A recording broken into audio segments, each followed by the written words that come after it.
السلام علیکم ورحمۃ اللہ وبرکاتہ۔ بسم اللہ الحمد للہ والصلاة والسلام علی رسول اللہ ومن تبعہ ووالاه وبعد۔ محترم ناظرین و سامعین، اسلامی بھائیوں، دوستوں، عزیزوں، ماؤں اور بہنوں، قیامت کا دھماکہ سیریز میں ہم سب حاضر ہیں اور میں آپ کا خیر مقدم کرتا ہوں۔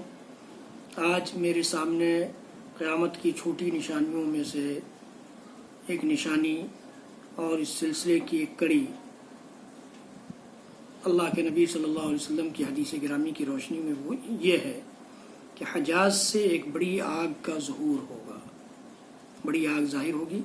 اللہ کے رسول صلی اللہ علیہ وسلم نے جن علامات قیامت کی خبر دی ہے ان میں سے ایک یہ بھی ہے کہ ارض حجاز میں یعنی مدینہ طیبہ کے قریب ایک زبردست آگ ظاہر ہوگی۔ بعض علماء اور مورخین و مفسرین و شارحین احادیث نے وثوق کے ساتھ، پورے کانفیڈنس کے ساتھ لکھا ہے کہ یہ آگ 654 ہجری میں ظاہر ہو چکی ہے۔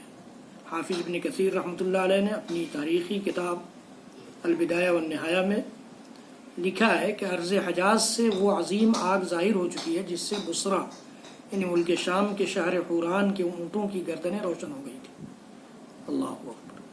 جیسا کہ اس کا حدیث میں ذکر ہے، نبی کریم صلی اللہ علیہ وسلم نے اس سلسلے میں یہ فرمایا تھا، قیامت اس وقت تک قائم نہ ہوگی جب تک ارض حجاز سے ایک ایسی آگ ظاہر نہ ہو جائے جس سے بصرہ کے اونٹوں کی گردنیں روشن ہو جائیں گی۔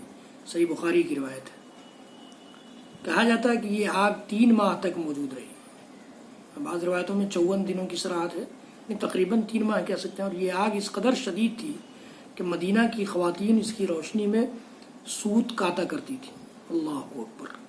یہ البدایہ والنہایہ کے 13ویں جلد میں حافظ ابن کثیر رحمۃ اللہ علیہ نے اس کی وضاحت کی ہے، لکھی ہے۔ علامہ ابو شامہ نے اپنی کتاب تذکرہ کے صفحہ نمبر 527 پہ لکھا ہے اس واقعے کی تفصیل کے سلسلے میں کہ جمادی الاخری 654 ہجری کی 3 تاریخ اور بدھ کی رات تھی جب مدینہ منورہ میں ایک ہولناک گونج سنائی دی، بہت تیز آواز سنائی دینے لگی۔ اس کے بعد زلزلہ آیا، اس نے زمین، دیواروں، چھتوں، لکڑیوں اور دروازوں تک کو لرزا دیا، لرزہ طاری ہو گیا ساری چیزوں پہ۔ یہ سلسلہ اس جمادی الاخری، جمادی الثانیہ میں بدھ کی رات سے شروع ہو کر جمعۃ المبارک کے دن تک جاری رہا۔ پھر اس کے بعد ایک عظیم آگ مدینہ کے مقام حرہ میں جو بنو قریظہ کے قریب تھا ظاہر ہوئی۔ یہ آگ ہمیں مدینہ میں اپنے گھروں میں بیٹھے نظر آ رہی تھی، ہمیں یہ یوں محسوس ہوا کہ یہ ہمارے قریب ہی موجود ہے۔ مدینہ کی وادیاں اس آگ سے بھر گئیں، آگ ان میں وادی شفا کی جانب یوں چل رہی تھی جس طرح پانی بہتا ہے، یعنی اس کی لہریں چل رہی تھی۔ یہ آگ بلند و بالا عمارات کی طرح سے بڑی بڑی چنگاریاں پھینک رہی تھی۔ یہ تذکرہ میں علامہ ابو شامہ نے ذکر کیا ہے۔ جبل ملیسا یا ملسا یہ حرہ میں ایک آتش فشاں پہاڑ ہے جو آج کل پرسکون ہے، آج کل اس میں کوئی زندگی نہیں ہے۔ اس نے آخری بار 654 ہجری مطابق 1256 عیسوی میں جوش مارا تھا۔ اس سے پہلے زلزلے کے بہت سے جھٹکے اور ہولناک دھماکے سنائی دیے۔ تاریخی ریکارڈ کے مطابق آتش فشانی کا یہ سلسلہ قریباً 52 روز تک جاری رہا، بعض روایتوں میں 54 ہے اور مورخین نے 3 ماہ تقریباً لکھا ہے۔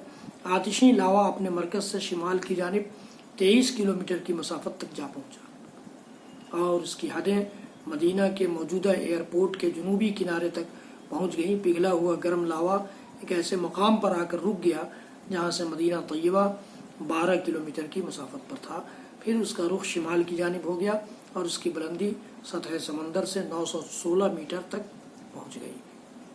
یہ ارض حجاز کی یہ آگ مورخین کے لکھنے کے مطابق، تحریر کے مطابق ظاہر ہو چکی ہے، واللہ تعالی عالم۔ لیکن یہ بھی قیامت کی چھوٹی علامتوں میں سے ایک علامت ہے۔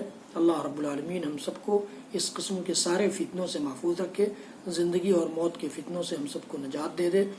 حضرات گرامی، اس ویڈیو کو شیئر کیجیے، زیادہ سے زیادہ لوگوں تک پہنچائیے، اپنے لیے، میرے لیے صدقہ جاریہ بنائیے۔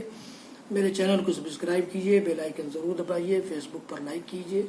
وصلی اللہ تعالی علی نبینا محمد وعلی آلہ وصحبہ وسلم۔